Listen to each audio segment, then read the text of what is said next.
I stood in the doorway of the conference room, watching my stepmother Eleanor adjust her perfectly tailored blazer, while my stepsister Madison touched up her lipstick and her phone's camera. They thought I couldn't hear their whispered congratulations to each other, their barely contained glee at finally getting rid of me. The cripple signed the marriage certificate this morning, Eleanor murmured. Once she's stuck with him, we'll have full control of her father's company shares. My father's company, the one he'd built from nothing before he died 2 years ago, leaving me his majority stake. The one these vultures had been circling ever since. I cleared my throat and stepped inside, letting the door click shut behind me. The wedding's in an hour. I assume you're both ready to play your parts as the loving family? Eleanor's smile was saccharine. Darling, we only want what's best for you. The Chen family is very prestigious despite their son's unfortunate condition. You mean despite the fact that he's confined to a wheelchair after a car accident? I said flatly. Let's not pretend this is anything other than what it is. You need me married off so you can manipulate my voting shares while I'm distracted playing nurse to a disabled husband. Madison's eyes flashed with malice. At least you'll finally be useful for something, better than watching you parade around the office pretending to know what you're doing. I'd spent 3 years working my way up in my father's company, learning every department, earning respect through competence rather than nepotism. But to them, I'd always be the obstacle between them and the fortune they felt entitled to. The car's waiting, Eleanor said, checking her diamond-encrusted watch. Don't keep your groom waiting. I hear he's very sensitive about punctuality. It's one of the few things he can still control. I wanted to throw their cruelty back in their faces. But I'd learned long ago that showing emotion to these women was like bleeding in shark-infested waters. So I straightened my shoulders, lifted my chin, and walked past them without another word. The wedding was exactly as depressing as I'd imagined. A small ceremony in the Chen family's private garden, with minimal guests and maximum awkwardness. My soon-to-be husband sat motionless in his wheelchair, his face carefully neutral as I approached. Alexander Chen, 28 years old, Stanford MBA. Former rising star in international finance before the accident that had supposedly left him paralyzed from the waist down. I studied him as I took my place beside him. His eyes were dark and unreadable, his posture impeccable despite the wheelchair. His hands rested calmly on the armrests. No tremor, no tension. Something about that stillness nagged at me, but I couldn't pinpoint why. The officiant droned through the ceremony while I wondered what fresh hell I'd walked into. Eleanor had arranged everything with Alexander's mother, some old money connection I wasn't privy to. The whole thing had happened so fast, as if they were afraid I'd find a way out if given time to think. When Alexander spoke his vows, his voice was quiet but steady. Not weak, not broken, just controlled. I met his eyes and felt a strange jolt of recognition, as if he could see straight through my practiced composure to the anger and fear underneath. I do, he said. I do, I echoed. And just like that, I was Mrs. Chen. The reception was mercifully brief. Eleanor and Madison made their appearances, playing the devoted family members for the handful of guests, while Alexander's mother, Catherine Chen, watched everything with sharp, intelligent eyes that missed nothing.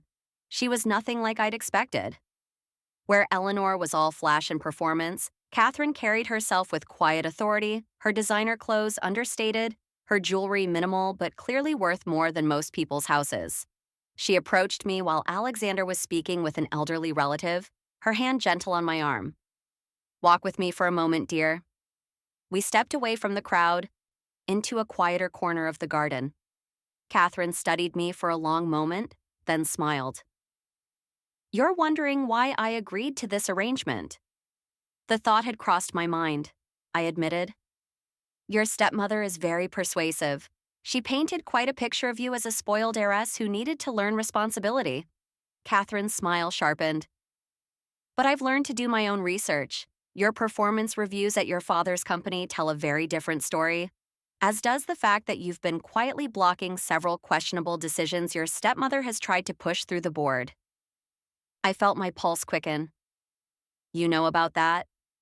I make it my business to know everything about anyone who enters my family, Catherine said simply. Just as I'm sure you've been trying to figure out why a woman of my resources would allow her son to enter a marriage arranged by someone as transparently self-serving as Eleanor. The question had occurred to me. Catherine glanced back at Alexander, her expression softening with obvious love. My son is brilliant, driven, strategic. He's also been investigating a series of financial irregularities at your father's company for the past 6 months. My blood ran cold. What kind of irregularities? The kind that suggests someone has been systematically embezzling funds and setting up offshore accounts. The kind that would destroy the company if made public. She turned back to me, her gaze intense. Alexander believes you're not involved. He also believes you might be in danger once whoever is behind this realizes you're starting to pay attention to the numbers. So, this marriage is what? Protection? Protection, partnership, a way to get close to the situation without raising suspicion. Catherine's hand tightened on my arm.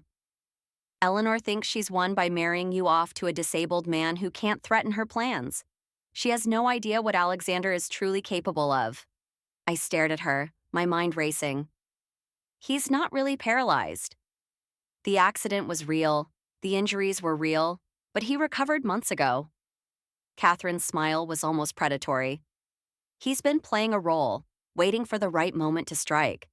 And now, with you as his wife, he has legal standing to access all the company records he needs. A laugh bubbled up in my throat, slightly hysterical. You're telling me I just married a man who's been pretending to be disabled as part of an elaborate corporate investigation? I'm telling you that you just gained a very powerful ally. Catherine released my arm and stepped back. What you do with that information is up to you. You can maintain the fiction that you're the dutiful wife stuck with a disabled husband while Eleanor plots behind your back. Or you can work with Alexander to bring down whoever's destroying your father's legacy. But you need to decide quickly, because whoever is behind this isn't going to wait much longer to make their move. She walked away, leaving me standing alone in the garden, my wedding dress suddenly feeling like armor instead of a cage. I found Alexander in the library an hour later.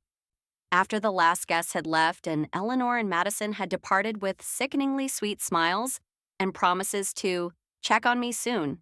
He was still in his wheelchair, still maintaining the perfect image of disability, but when I closed the door and locked it, I saw something shift in his posture. Your mother told me, I said without preamble. Alexander's hands tightened on the armrests for just a second. Then he looked up at me, and for the first time, I saw the full force of his intelligence focused directly on me. It was like staring into the sun. And? His voice was different now, sharper, more commanding. And I want to know everything. Every detail of what you found, every suspicion you have. I crossed my arms, refusing to be intimidated. This is my father's company. If someone's stealing from it, destroying it, I have a right to know. Fair enough. Alexander wheeled himself over to the desk and pulled out a thick folder. But first, I need to know if you're prepared for what you might find, because the evidence points in some very uncomfortable directions. Try me. He opened the folder and spread out financial documents, bank statements, email printouts. Your stepmother has been siphoning money for 18 months, small amounts at first, routed through dummy corporations and offshore accounts. But in the last 6 months, it's escalated. She's not just stealing anymore. She's positioning herself to take control of the entire company. I'd suspected Eleanor was corrupt, but seeing the evidence laid out was still shocking. How much has she taken? Approximately $12 million. But that's not the worst part. Alexander pulled out another set of documents. She's been deliberately sabotaging major deals, causing the company's stock price to drop.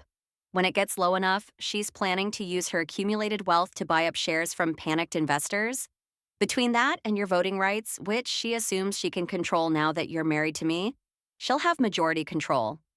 And Madison? I asked, though I could already guess. Is being groomed to take over as CEO once Eleanor forces the current leadership out? Alexander leaned back, studying me. Your father built something remarkable. They're going to tear it apart for parts unless we stop them. The anger that flooded through me was so intense I had to grip the edge of the desk to steady myself. My father had worked himself to death building that company. He'd sacrificed time with me, his health, everything, to create something lasting. And these parasites thought they could just take it? What's the plan? I asked. For the first time, Alexander smiled. It transformed his entire face, making him look younger and infinitely more dangerous. We need proof that will hold up in court, concrete evidence linking Eleanor directly to the theft and sabotage. Right now, everything runs through intermediaries. She's been very careful. But she'll get sloppy now, I said, understanding dawning. She thinks she's won. She thinks I'm neutralized, married off to a man who can't challenge her. Exactly. And as my wife, you have legitimate access to all the financial records. We can request audits, ask questions, dig into transactions without raising suspicion. Alexander's eyes glinted with something that might have been respect. The question is, how good are you at playing a part?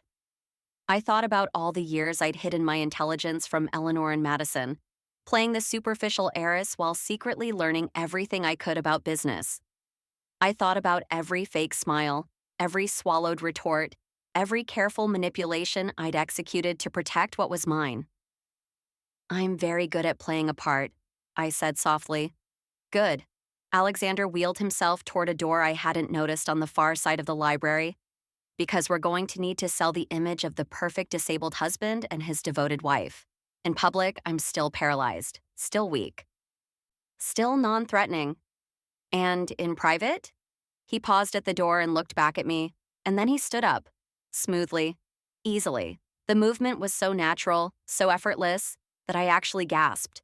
He walked toward me with the confident stride of an athlete, all the supposed weakness gone like smoke. In private, he said, stopping close enough that I had to tilt my head back to meet his eyes. We're partners, equals, two people working toward the same goal. My heart was pounding, though whether from the revelation or his proximity, I couldn't say. How long have you been able to walk? 6 months. The doctors said it was remarkable, my recovery. But I realized I had more power being underestimated than I did announcing my return to health. He studied my face with unsettling intensity. People say things around disabled people that they'd never say to someone they saw as a threat. I've learned more about the corruption in your company in 6 months than I could have in years of official investigation. Who else knows? Besides your mother? Just the three of us now, and it needs to stay that way. Alexander's expression grew serious. If Eleanor discovers I'm not actually disabled, she'll change tactics. Possibly do something desperate. We need her feeling secure, confident, convinced she's already won. So I go back to the office on Monday, play the martyred bride who sacrificed herself for family peace. The thought made me sick, but I could see the logic. And you? I'll be the devoted husband, occasionally visiting you at work, seeming helpless and harmless. A dangerous smile curved his lips. While actually tracking every move they make, documenting everything, building an airtight case. And when we have enough evidence, then we burn their whole operation to the ground. The next few weeks were the strangest of my life. By day, I played my role perfectly, the reluctant wife, gradually warming to her disabled husband, dutifully reporting to Eleanor about how sweet Alexander was, how patient despite his limitations. Madison made snide comments about my sex life that I ignored with gritted teeth, while Eleanor began pushing through increasingly aggressive changes at the company. But at night, Alexander and I worked. We spread documents across the dining room table, tracing money trails and identifying co-conspirators. He taught me to spot the subtle signs of financial manipulation, while I shared everything I knew about the company's internal politics and power structures. There, I said one evening, pointing to a transaction I'd flagged. That vendor doesn't exist. I checked the business registry. Alexander pulled up his laptop, fingers flying across the keyboard. You're right. And look at this. The payment went through Madison's department. She approved it personally. She's not smart enough to hide her tracks well, I muttered, making notes. Eleanor's been more careful, but Madison's sloppy. Which is exactly what we need. We can use her mistakes to trace back to Eleanor. Alexander glanced at me, his expression thoughtful. You're good at this. The analysis, the investigation. Have you considered what you want to do after we expose them? Run the company, obviously. I said it without hesitation. It's mine. My father left it to me. I'm not letting anyone take that away. Even if it means going up against powerful people, making enemies? I met his eyes steadily. I've been making enemies since the day my father married Eleanor. I'm not afraid of powerful people. I'm afraid of letting my father's legacy die because I was too weak to fight for it. Something shifted in Alexander's expression, a warmth I hadn't seen before. I believe you. The turning point came 3 weeks into our marriage. Madison made a mistake, a big one. She authorized a payment to a shell company that was registered to an address that didn't exist. When I casually mentioned it at a board meeting, suggesting we might want to investigate potential fraud, Eleanor's face went white for just a second before she recovered. I'm sure it's just a clerical error, she said smoothly. Madison handles dozens of vendor payments. One mistake is hardly cause for alarm. But I'd seen that flash of fear, and I knew Alexander was watching from where he sat quietly in his wheelchair at the back of the room, supposedly there just to observe and learn about the family business. After the meeting, Eleanor cornered me in my office, Madison trailing behind her. The door clicked shut, and I saw the mask slip for the first time since my father's funeral. "What do you think you're doing?" Eleanor's voice was low and dangerous. "My job," I said calmly, not looking up from my computer. "Ensuring the company's finances are in order." "You're embarrassing your sister, making her look incompetent in front of the board." "If she's incompetent, that's not my problem." I finally looked up, meeting Eleanor's furious gaze.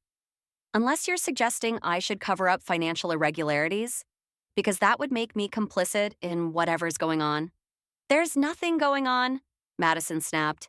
"It was just a mistake. Why are you being such a bitch about it?" "Because mistakes cost money, and this company has been losing money for months." I stood up, crossing my arms. "Or hadn't you noticed the declining stock price, the failed deals, the investors losing confidence?" Eleanor's eyes narrowed. "You think you're so smart, just like your father. He thought he was untouchable, too." The implication hung in the air like poison. I felt my blood run cold. "What did you just say?" "Your father made enemies, built his empire by stepping on people. It's no wonder things are falling apart now that he's gone." Eleanor's smile was vicious. "Maybe if you spent less time playing detective and more time doing your actual job, the company wouldn't be in such trouble." "Get out of my office." "You can't order me." I said get out. I didn't raise my voice, but something in my tone made them both step back. "I'm the majority shareholder. This is my company. And if I find out you've been doing anything at all, to harm it, I will destroy you, both of you." Eleanor's laugh was brittle. "You and what army? Your crippled husband? Your dead father? You're alone, darling. You've always been alone." They left, but Eleanor's words echoed in my mind. Your father made enemies, built his empire by stepping on people. Had she been involved in his death somehow? The doctors had said it was a heart attack, stress-induced, nothing suspicious. But Eleanor had been there that night. She'd been the one to call the ambulance. She'd been the one handling his affairs in those first chaotic weeks of grief when I could barely function. I was still sitting there, thoughts spiraling, when Alexander wheeled himself into my office and carefully closed the door. Then he stood up, crossed to my desk, and pulled me into his arms. I stiffened, surprised by the sudden contact. We'd maintained careful distance despite our growing partnership, staying focused on the investigation. But his embrace was warm and steady, and I found myself leaning into it just for a moment. "I heard everything," he said quietly. "I was listening from the hallway. She implied she had something to do with my father's death." "I know. And we're going to find out the truth." Alexander pulled back enough to look at me, his hands still resting on my shoulders. "But we need to be smart about this. If she thinks you're onto her, she might panic and destroy evidence. Or worse. I'm not afraid of her." "I know you're not, but I am." His hands tightened slightly. "I'm afraid of what she might do if she feels cornered. These people have already stolen millions. They've sabotaged your company. If they were involved in your father's death—" He didn't finish the sentence, but I understood. "So what do? We accelerate the timeline. I've been tracking Eleanor's communications, and she's planning something big." A major stock manipulation next week that will tank the company's value and trigger a wave of panic selling. Alexander released me and pulled out his phone, showing me a series of screenshots. If we expose her now, before she can execute this plan, we can stop the damage and save the company. I studied the evidence, my mind racing through implications and consequences. We'll need more than screenshots. We need physical evidence, paper trails, something that can't be disputed in court. I have most of it, but there's one piece missing: Eleanor's personal laptop. She keeps the most incriminating files there, encrypted and hidden. If we could access it. She keeps it at the house, I said slowly. In her home office. She never lets it out of her sight. Could you get access? I thought about the house I'd grown up in, now feeling more like enemy territory than home. Eleanor had changed the locks after my wedding, claiming it was for security. But I still had friends among the staff. People who'd known me since childhood. Maybe, but it's risky. Everything about this is risky. Alexander's expression was intense, focused. But if we pull this off, we end her. Completely. We save your company, expose the corruption, and make sure she can never hurt anyone again. I took a deep breath, thinking about my father, about everything he'd built and everything these people had taken. Okay, let's do it. The plan came together quickly. I would visit the house on Saturday afternoon, ostensibly to pick up some of my remaining belongings. Maria, the housekeeper who'd practically raised me, would let me in and accidentally mention that Eleanor and Madison had gone shopping. I'd have maybe 30 minutes to access the laptop, copy the files to an encrypted drive Alexander had prepared, and get out. It was dangerous. Probably stupid, but it was also our best chance. Saturday arrived with perfect weather, sunny and warm, completely at odds with my churning anxiety. Alexander drove me to the house. He'd bought a specially modified car to maintain his cover, though he'd confessed he found the hand controls annoyingly restrictive compared to normal driving. You don't have to do this, he said as we pulled up to the gate. We can find another way. There is no other way, not one that doesn't give her time to destroy evidence. I checked my phone, where the file copying software was ready to go. I'll be fine. Maria will warn me if they come back early. If anything feels wrong, get out. Don't wait, don't try to finish, just leave. Alexander's jaw was tight with tension. The evidence isn't worth your safety.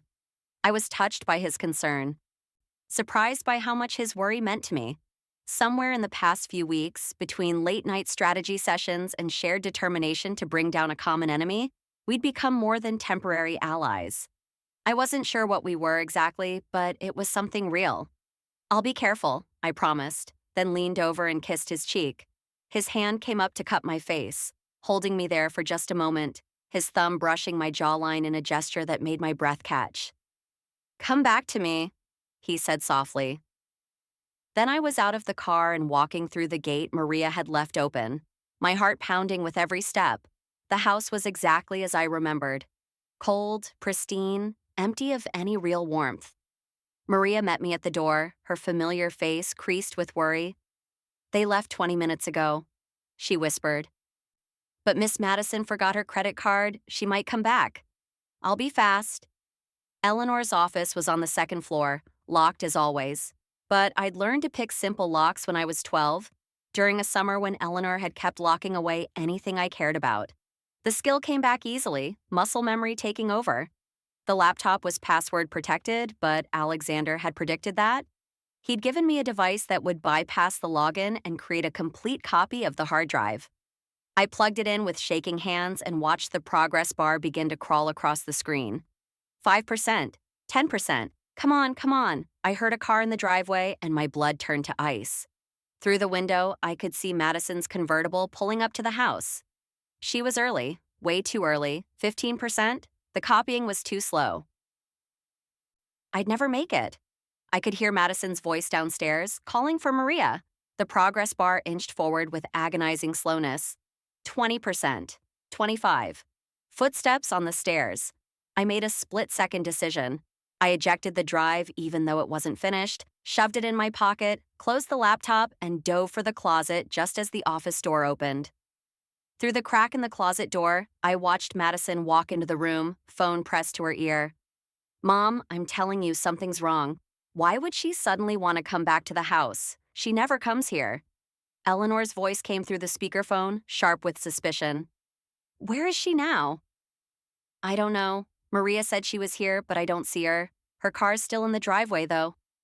Madison walked toward the desk, and my heart stopped. If she noticed the laptop had been moved even slightly, find her! Now! Eleanor's voice was venomous.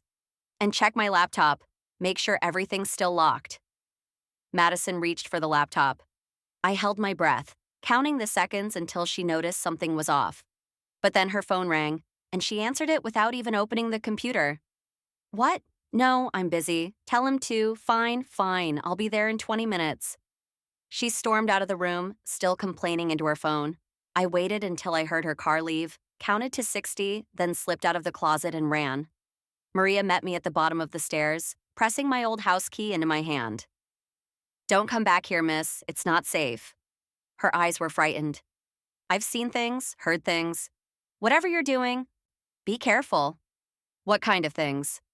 Your stepmother, the night your father died, she was on the phone with someone laughing. I heard her say, "It's finally done." Maria's voice dropped to barely a whisper. I think she killed him, miss. I think she's been planning this for years. The rage that flooded through me was so intense I couldn't speak. I just pulled Maria into a fierce hug, thanked her, and left. Alexander was waiting exactly where I'd left him, and the relief on his face when he saw me was almost painful. Did you get it? Most of it, maybe 60% before Madison came back early. I handed him the drive. But Maria told me something. The night my father died, she heard Eleanor on the phone saying, "It's finally done." Alexander's expression went deadly calm. We need to request the autopsy report. See if there's any evidence of foul play that was missed. Can we even do that? It's been 2 years. We can try, especially if we're presenting evidence of a larger criminal conspiracy. He took my hand, threading his fingers through mine. But first, let's see what we got from the laptop. What we got was enough. Even with only partial data, the files contained everything we needed. Detailed records of the embezzlement, communications with the co-conspirators, plans for the stock manipulation, and, most damningly, a folder labeled Contingency Plans that contained research on how to induce heart attacks in people with pre-existing conditions. My father had high blood pressure. He'd been taking medication for it. She studied how to kill him, I said, staring at the screen. She planned it, researched it, executed it. Alexander's arm came around my shoulders. We'll prove it. All of it, I promise you. The next week moved like a whirlwind. Alexander handed everything over to federal investigators who'd been building their own case against Eleanor's co-conspirators. The evidence was overwhelming, undeniable. Arrest warrants were issued. Assets were frozen. I was in a board meeting when the FBI arrived. Eleanor's face went from confident to terrified in the space between one heartbeat and the next. Madison started crying immediately, which would have been more effective if she hadn't accidentally confessed to multiple crimes while begging for mercy. You did this, Eleanor hissed at me as the agents handcuffed her. You and that crippled husband of yours. You think you've won? I know I've won. I stood up, walking over to look her directly in the eye. Because unlike you, I didn't have to lie, cheat, steal, or murder to get what's mine. You destroyed yourself. I just made sure everyone could see it. Your father was weak. He deserved what happened to him. The admission hung in the air like a death sentence. The FBI agent taking notes looked up sharply. Can you repeat that, Mrs. Sterling? Eleanor's face went white as she realized what she'd just said, but it was too late. The words were out there, recorded, witnessed by a dozen people. As they led her away, I felt Alexander's hand slip into mine. I looked over to find him standing next to his wheelchair, no longer bothering to pretend. The secret was out, and honestly, I didn't care anymore who knew. How long have you been able to walk? One of the board members asked, staring. Long enough to gather all the evidence you just saw, Alexander said calmly. My disability was a tactical choice, not a medical reality, though I'm happy to provide documentation from my doctors if anyone has questions. The room erupted in chaos, but I tuned it out. All I could focus on was the feeling of Alexander's hand in mine, steady and strong, and the knowledge that we'd won. Together. The investigation into my father's death was reopened. Eleanor's research folder led them to discover that she'd been slowly replacing his blood pressure medication with placebos while simultaneously adding stimulants to his coffee. The heart attack that killed him had been engineered over months of careful poisoning. She was charged with first-degree murder. Madison, who'd been aware of some of the embezzlement but not the murder, cut a deal in exchange for testimony against her mother. She'd serve 5 years and lose everything. I should have felt triumphant. Instead, I just felt tired. Hey. Alexander found me alone in my father's old office, staring out at the city skyline. The company's stock price is already recovering. The board voted unanimously to make you CEO. I know, I just wish. I trailed off, not sure how to articulate the complex mix of grief and relief and anger churning inside me. You wish he could see it, Alexander finished quietly. Your father. You wish he could know that you saved everything he built? Yeah. I turned to face him, this man who'd come into my life under the strangest circumstances and somehow become my partner in every sense of the word. Thank you for everything, for believing I wasn't part of the corruption, for helping me fight back, he kissed me, actually kissed me, cutting off my rambling gratitude with lips that were warm and sure and perfect. When he pulled back, his eyes were soft with something that might have been love.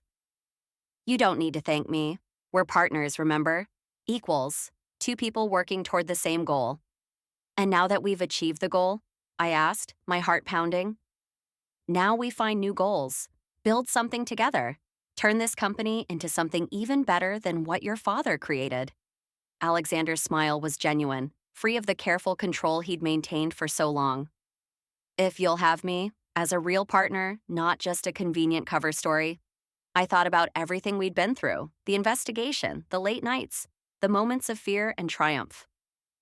I thought about how he'd trusted me with his secret, how we'd risked everything to bring down a common enemy, how somewhere along the way, the marriage of convenience had become something real. I'll have you, I said, and kissed him again. 6 months later, I stood in front of the company's shareholders, presenting our best quarterly results in 5 years. The stock price had recovered and then surged. We'd implemented new oversight procedures, cleaned house of everyone who'd been complicit in Eleanor's schemes, and were expanding into new markets. Alexander sat in the front row, in a regular chair now, his wheelchair retired to a closet somewhere, watching me with obvious pride. His mother sat beside him, looking equally pleased. After the presentation, she pulled me aside. I knew you'd be perfect for him, Catherine said warmly. Two brilliant minds, both underestimated by people who should have known better. I couldn't have planned it better myself. Wait, I stared at her. Did you arrange this whole thing? Let's just say I recognized an opportunity when I saw it. Eleanor wanted to marry you off to neutralize you. I wanted to protect my son and his investigation. You needed an ally with resources and legal access. Alexander needed someone smart enough to help him navigate your company's politics. Catherine's smile was serene. Sometimes the best plans are the ones where everyone gets what they need. I didn't know whether to be annoyed or impressed by her manipulation. But looking over at Alexander, who was laughing at something one of the board members had said, I couldn't bring myself to care. However we'd started, we'd built something real. That evening, Alexander and I stood on the balcony of our apartment. We'd bought a place together downtown, modern and bright. Nothing like the cold mansion I'd grown up in. The city sparkled below us, full of possibility. Do you ever think about how different things would be if Eleanor hadn't pushed us together? I asked, leaning against his side. All the time. His arm came around my waist. But I prefer to think we were inevitable. Maybe not this way, maybe not this fast. But eventually, you and I would have found each other. Two people who refuse to be underestimated, who fight for what's theirs, who believe in building rather than destroying. That's very romantic for someone who spent 6 months pretending to be disabled just to catch corporate criminals. I'm multifaceted. He turned me to face him, his expression turning serious. I love you. You know that, right? This stopped being about the investigation or the company or anything else months ago. I love you for who you are, not what you represent or what you can help me achieve. I'd known, on some level, but hearing him say it still made my heart soar. I love you too, even though you're a manipulative, strategic, occasionally terrifying genius who played an elaborate con on basically everyone we know. Especially because of that, he corrected with a grin, and he was right. I'd been forced into a marriage I didn't want with a man I didn't know, and somehow found exactly what I needed. A partner who matched me in intelligence, determination, and refusal to accept defeat. Together, we destroyed the people who'd tried to destroy us. Together, we'd built something stronger. To partnership, I said, raising my wine glass. To love, Alexander corrected, touching his glass to mine. To both, I agreed. And as we stood there, overlooking the city my father had loved, running the company he'd built with the man who'd helped me save it all, I finally understood what my father had been trying to teach me all along. You don't fight for what's yours by playing by their rules. You fight by being smarter, stronger, and more determined than anyone expects. You fight by finding the right allies and trusting them completely. You fight by never, ever giving up. Eleanor had tried to cage me with this marriage. Instead, she'd given me the key to my own freedom, and I was never giving it back.